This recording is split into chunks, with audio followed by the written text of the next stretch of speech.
Most people think they can size someone up in a second. They look at height, clothes, posture, maybe the expression on a person's face.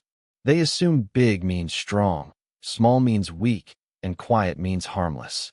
It's a lazy habit, but a common one. The men who walked into that parking lot relied on that same quick, sloppy judgment. They saw a woman standing alone, checking her phone, relaxed and not paying them much attention. To them, she looked like an easy target. They didn't see anything that signaled trouble. They didn't see any reason to think twice. They didn't see danger.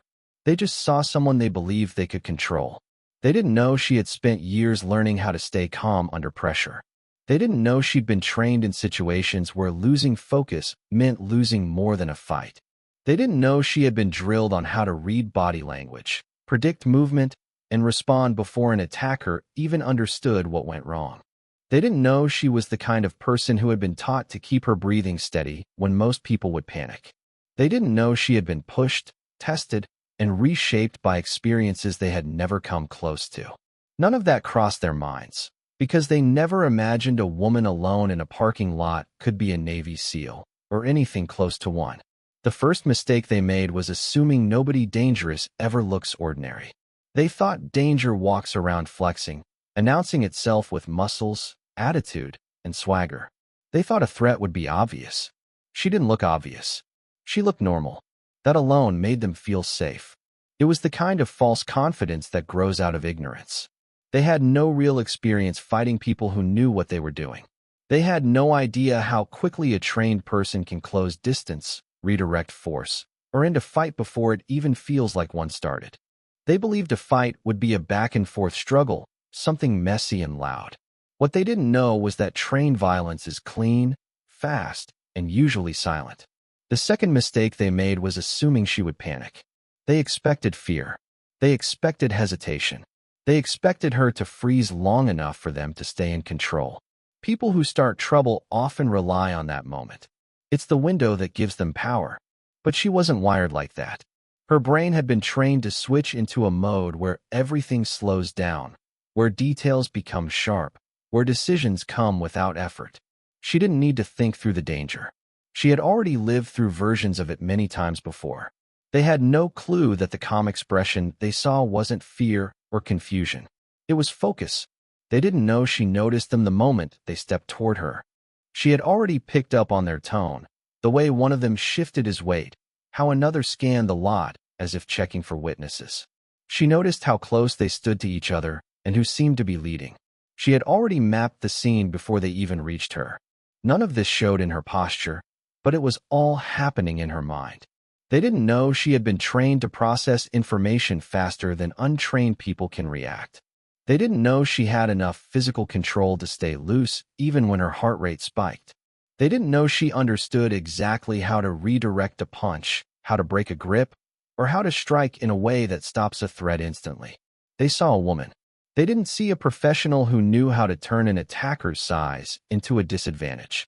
They didn't see someone who had practiced movements so many times that her body could perform them without conscious thought.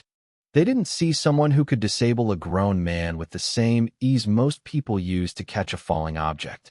The third mistake they made was assuming they were the only ones willing to use force.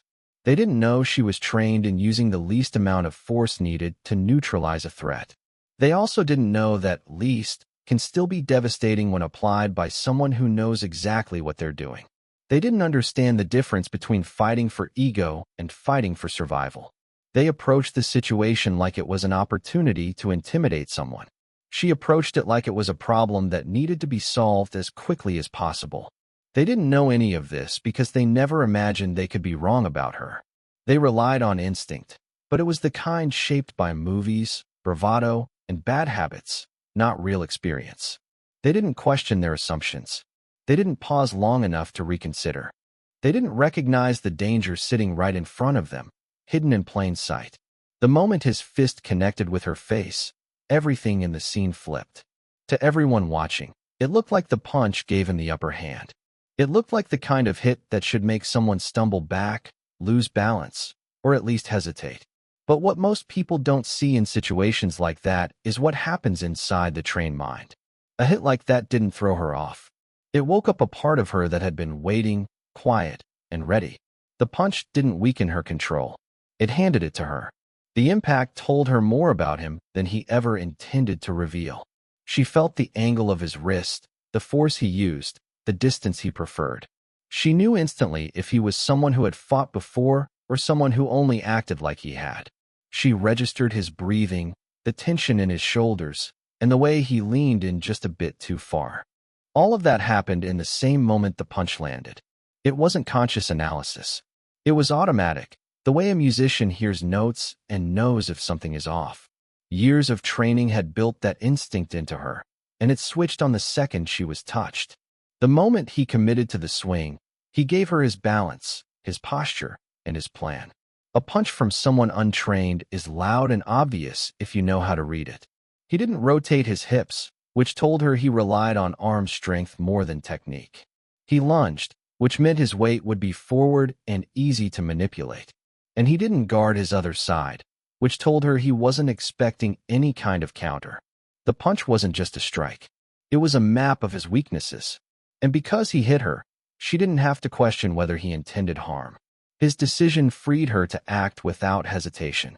What looked like a moment of her taking the hit was actually a moment of her absorbing information. Even as her cheek burned, her mind stayed steady. She had been trained to remain functional under far more painful circumstances. A controlled exercise, a live drill, a chaotic environment where sweat, dirt, and noise can overwhelm someone who isn't prepared. She had dealt with all of that before.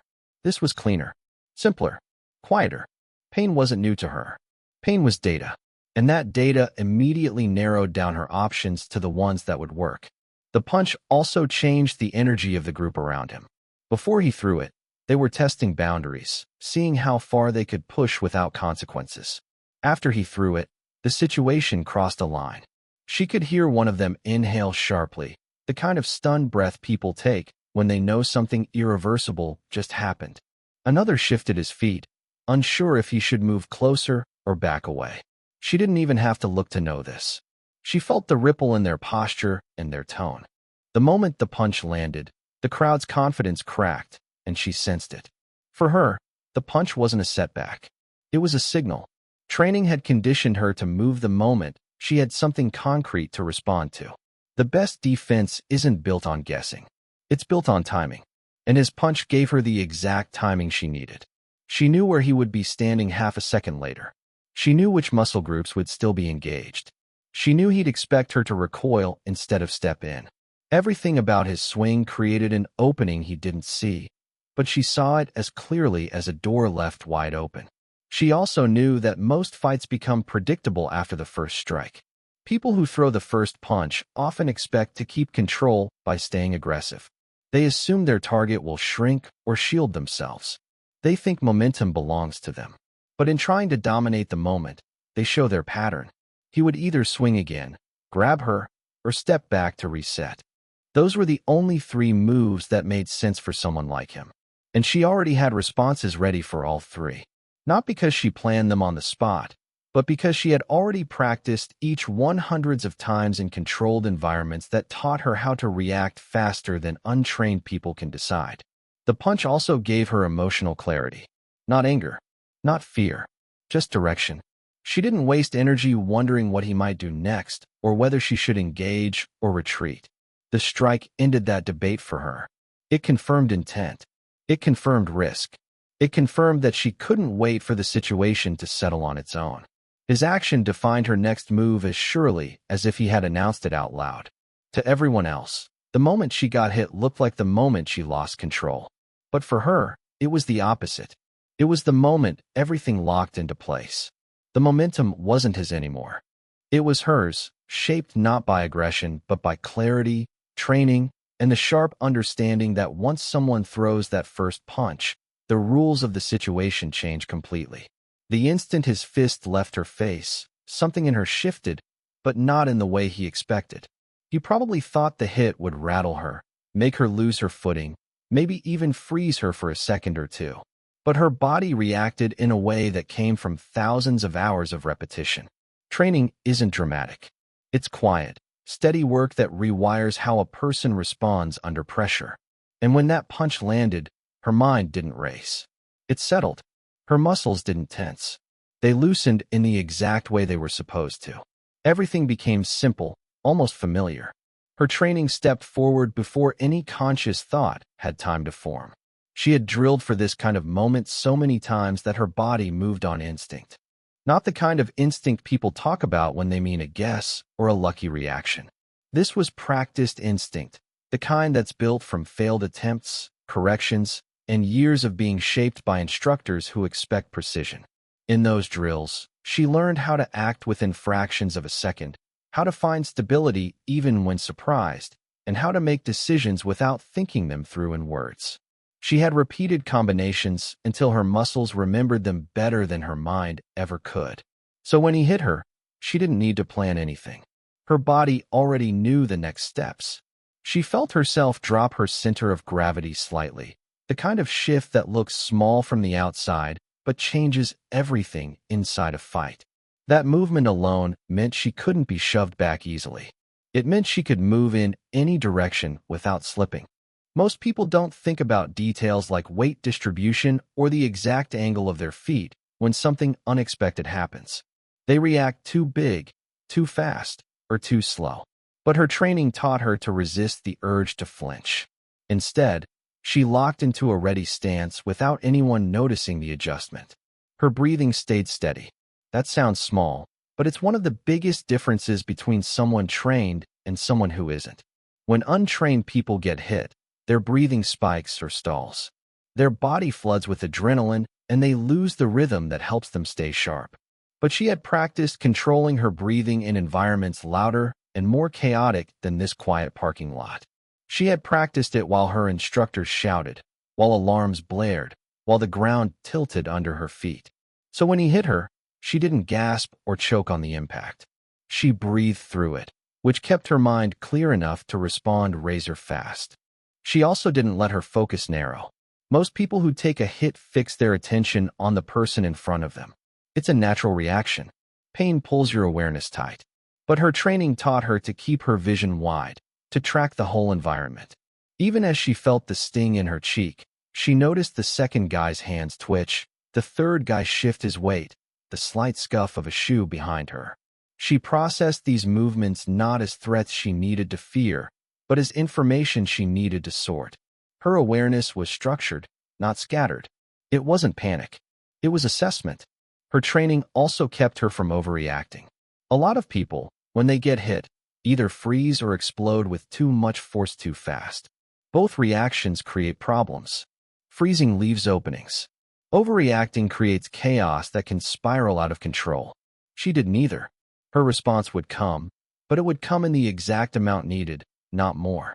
That balance came from endless repetition, where instructors drilled into her that control is more important than power. Precision matters more than emotion. Intention outweighs intensity. All of that lived in her muscles now, ready to surface the moment she needed it. Another part of her training was reading his body as if it were speaking. She watched how his shoulders stayed lifted after the punch, how his arm didn't retract quickly, how his stance showed arrogance more than readiness. She caught all of that in an instant. These details told her he wasn't prepared for a counter. He was ready to celebrate, not defend. And that single piece of information shaped her next move.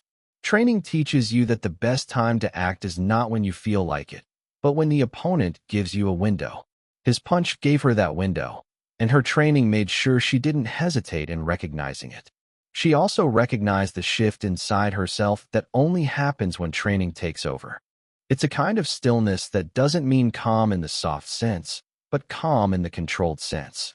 The noise in her mind quieted. There was no second-guessing, no emotional spike. Just action waiting to unfold. This state doesn't come from personality or confidence. It comes from knowing exactly what your body can do, because you've proven it dozens of times under pressure. She trusted her training, and because of that trust, she didn't need to think. She only needed to move. Her training wasn't just physical. It shaped her judgment too. She knew she couldn't afford unnecessary risks. She didn't aim to punish. She aimed to stop the threat in the most effective way possible. That mindset came from experience and instruction, where every movement had a purpose and every choice had a consequence. So when the punch hit, she didn't interpret it as a challenge or an insult. She interpreted it as a problem she had been trained to solve. And in that moment, her training didn't just help her react. It took over for her completely. The moment she moved, it was hard to see where the fight even began. To the people watching, it looked like everything ended almost before it started. 1 second she was standing there with the sting of his punch still fresh on her cheek, and the next, he was off balance in a way he couldn't recover from. Quick doesn't even describe it. It was a shift so fast that the mind struggles to process the steps in real time. Most people think fights unfold like in movies, with long exchanges, dramatic pauses, bodies flying in big arcs. Real trained combat looks nothing like that. It's quiet, efficient, and over so quickly that your brain needs a moment to catch up. The first thing she did was move inside his space. Untrained fighters swing from too far away, thinking distance gives them power. Trained fighters close the gap because the closer you are, the less control the attacker has. She stepped in before he could pull his arm back. That alone stole his balance. It wasn't a big step, more like a shift of weight, but it placed her exactly where she needed to be. He expected her to stagger backward, not forward. When she did the opposite of what he planned for, he lost the rhythm he thought he had created. Her hands moved faster than most people can register. She didn't need a full strike to disable him. She used the kind of movements that require precision, not force. A quick redirect of his wrist, a small turn of her hip, and suddenly his own momentum was working against him. His knees bent at the wrong angle. His torso twisted. He slipped into a compromised position without understanding how he got there. It didn't look flashy. It wasn't dramatic. There were no big swings or loud impacts. It was the kind of technique that looks simple until you try it yourself and realize how much practice it takes to do cleanly. His friends didn't even react in time. They saw him step forward with the confidence of someone who thought he had control. When he ended up halfway to the ground, they froze, unsure if he tripped or got hit. The speed made it hard for them to tell. They expected a struggle, something that would give them time to jump in. Instead, they watched him collapse into a position that looked like he had been folded. The fight didn't progress. It collapsed inward on itself. She didn't waste a single movement. Everything she did served an immediate purpose. She wasn't angry. She wasn't trying to make a point. She was shutting the situation down as efficiently as possible. Trained fighters don't rely on big hits. They rely on structural control. They redirect joints, unsettle balance, and use the smallest motions to create the biggest shifts. He never had a chance to throw a second punch because his body was already responding to her control before he knew she had applied it. The second guy didn't even get a full step in. She sensed him moving by the change in sound behind her and the shift of air near her shoulder. She didn't turn to face him at first. She simply adjusted her stance and redirected the first attacker into him. The two collided, not hard, but awkwardly enough to break the second guy's momentum. He stumbled. His confidence cracked right along with his footing. She used their own bodies against each other without adding extra force. It looked almost accidental, like they had bumped into each other by mistake. But she had created that moment with exact timing. People around them didn't hear grunts or shouts. They heard shoes scraping the ground and the soft thud of bodies losing balance. The absence of noise made the speed even more striking. A fast fight is loud when untrained people are involved because everything is done with too much energy. This was nearly silent. Silence makes speed feel sharper. It turns the whole scene into something surreal, where your eyes see movement, but your mind doesn't connect it with the outcome until it's already over. Another thing that made it end quickly was her decision-making. She didn't escalate. She reduced options. Every move she made limited what they could do next. When she broke the leader's balance, he couldn't swing again. When she shifted sideways, the second guy couldn't grab her. When she kept her hands close to her body, she avoided giving anyone else something to latch onto. Decisions came to her not because she had to think them through, but because her training stripped away everything unnecessary. A fight ends quickly when one person moves with purpose and everyone else reacts with confusion. Even the third guy, who had hung back at the start, didn't get the chance to enter the fight. By the time he processed what was happening, the first two were already either on the ground or too off balance to matter. He hesitated long enough for her to position herself in a way that blocked him from getting a clear path. She didn't even need to engage him. The speed of what she had already done kept him out of it. Hesitation is a trap, and he fell straight into it. The whole thing took seconds, not minutes. It looked less like a fight and more like a series of tiny, precise adjustments that toppled everything the attackers thought they controlled. And before the crowd could fully register the sequence, the danger they created had already dissolved around them. To the people standing nearby, the shock didn't come from the speed of what happened. It came from the moment they realized how wrong their assumptions had been. At first glance, she didn't look like someone who could stop a group of men in seconds. She looked like anyone you'd see in a grocery store parking lot on a normal night. No visible muscles, no aggressive posture, no warning signs at all. So when the fight ended almost as soon as it began, the bystanders struggled to process it. Their eyes told them one thing, but their expectations told them something else. What surprised them wasn't the violence. It was the skill. Most people carry around a picture in their minds of what danger looks like. They imagine a large man with a certain kind of swagger. They imagine someone who looks mean or moves with obvious power. They don't imagine a calm, quiet woman who seems focused on her phone. That mental shortcut misleads people more than they realize. The bystanders that night were forced out of that shortcut as soon as they saw the first attacker hit the ground. Their shock wasn't just about what happened. It was about who did it. They expected her to panic or run, because that's what most untrained people do when confronted by sudden aggression.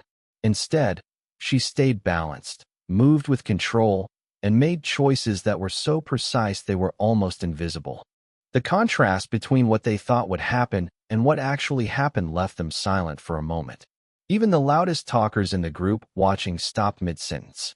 Her size didn't change. Her appearance didn't change. What changed was their understanding of it.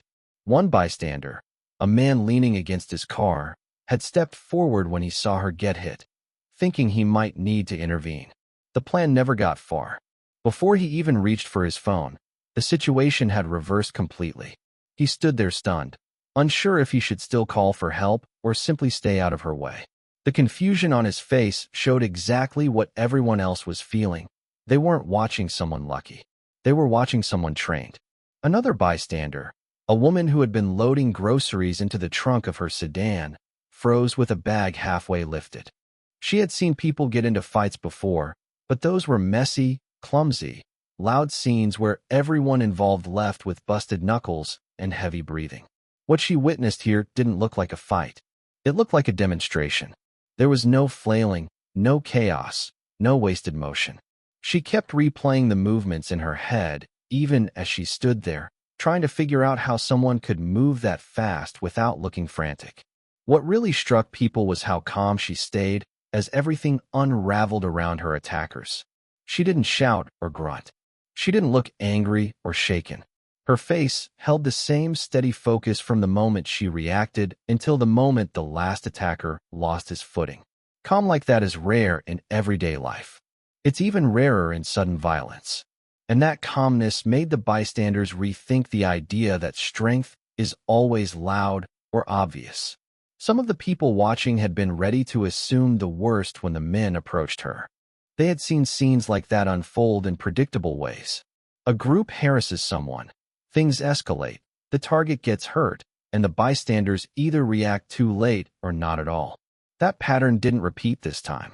Instead, the danger flipped in an instant because of something none of them could see until she moved: the depth of her training. It wasn't her size that made her dangerous. It wasn't sheer strength or aggression. It was the way she carried herself when the moment shifted. Her posture changed subtly. Her steps landed without hesitation. Her hands moved with intention instead of panic. These were details most people don't notice until they're watching someone who knows exactly what to do. Once they saw it, it became obvious that she wasn't improvising. She was executing.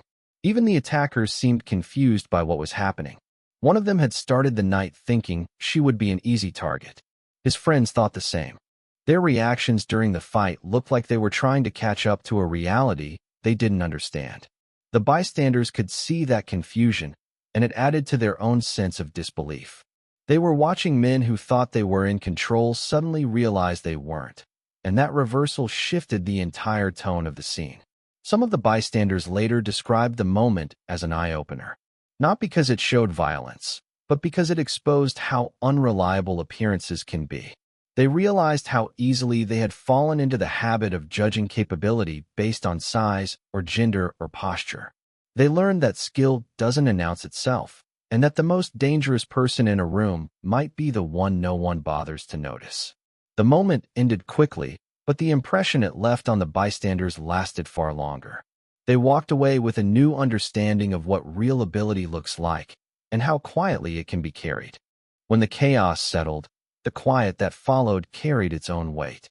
People stood around trying to make sense of what they'd just seen, but the lesson was already taking shape before anyone said a word. It wasn't about the fight itself. It wasn't about the speed, the precision, or the way she moved. It was about the moment everyone realized how wrong they'd been to assume they could read a stranger just by looking at them. The attackers learned it the hard way. The bystanders learned it in stunned silence. Judging someone by appearances had never seemed so foolish. The men who threw the first punch had walked in with the confidence of people who believed they understood the situation. They thought they were choosing an easy target. They thought they controlled the moment because they expected her to react the way most people would. Everything they believed about her came from a glance, and that glance was shaped by stereotypes they didn't even know they carried. When those assumptions shattered, they didn't break slowly. They broke all at once. What they hadn't counted on was the gap between what a person looks like and what a person is capable of. They never suspected she had spent years in one of the most demanding training environments on Earth. They never imagined she had been pushed through drills designed to break people down and rebuild them stronger, sharper, and calmer under pressure. They thought her silence meant weakness. They thought her size meant vulnerability. They thought her lack of reaction meant fear. They never considered she was simply watching, waiting, and calculating. That realization hit them harder than anything she did to them physically. As they struggled to regain their footing or get their bearings, a new kind of panic settled in. Not the panic of being overpowered, but the panic of understanding too late that they had walked into something far beyond their comprehension. They weren't just outmatched. They were outclassed in every possible way, and they had been too arrogant to see it coming. The bystanders saw it too. They saw how quickly a situation can flip when someone trained knows exactly what they're doing. They saw how effortlessly she kept control, how her movements stayed small and efficient, how she didn't rely on brute force to stop the threat. They saw a person who had no need to prove anything with noise or anger. They saw someone who understood that real ability doesn't have to be announced. It shows itself only when needed. It made them reconsider how they viewed people in general. They realized how often they judged others based on snap impressions. The guy with the loud voice must be tough. The tall guy must be strong. The quiet woman must be fragile. These assumptions sit in people's minds unnoticed until moments like this expose them. Watching the fight unfold forced them to confront how incomplete those assumptions really are. Some of the bystanders replayed the moment when she first noticed the men approaching. They remembered thinking she looked unaware or unprepared. But looking back, they realized she had been aware long before they were. She saw the danger forming before it became visible to anyone else. Her awareness didn't look dramatic. It looked normal. That was the part that surprised them most. Someone can be prepared without looking like it. Someone can be trained without giving any outward sign. Someone can hold immense capability in a frame most people overlook. One man in the crowd later told his friend that he felt embarrassed by how quickly he had assumed she needed help. Not because help is a bad instinct, but because he had assumed she was powerless without ever considering the opposite. The woman who watched from her car admitted she would have bet money on the attackers simply because she thought she understood how fights usually go. Both realized they weren't just wrong. They were unprepared for how wrong they could be. Even the attackers, despite their bruised egos and shaken confidence, had to confront the truth. They had started the night believing strength was something visible. They ended it knowing that strength can be silent, hidden behind an ordinary calmness. That understanding didn't come from reflection or humility. It came from reality forcing itself into their awareness through a situation they couldn't control. The moment became more than just a story people would repeat later. It became a reminder that appearances are unreliable guides. The strongest person in a group may be the one who never raises their voice. The most capable person may be the one who moves quietly through a crowd. The most dangerous person may be the one who gives no sign at all. The attackers learned that truth in the most direct way possible, and everyone else around them absorbed the same lesson just by watching it unfold. What stayed with the crowd afterward wasn't the fear or the shock. It was the understanding that you never really know who you're dealing with, and underestimating someone based on a glance can turn a situation upside down faster than anyone expects.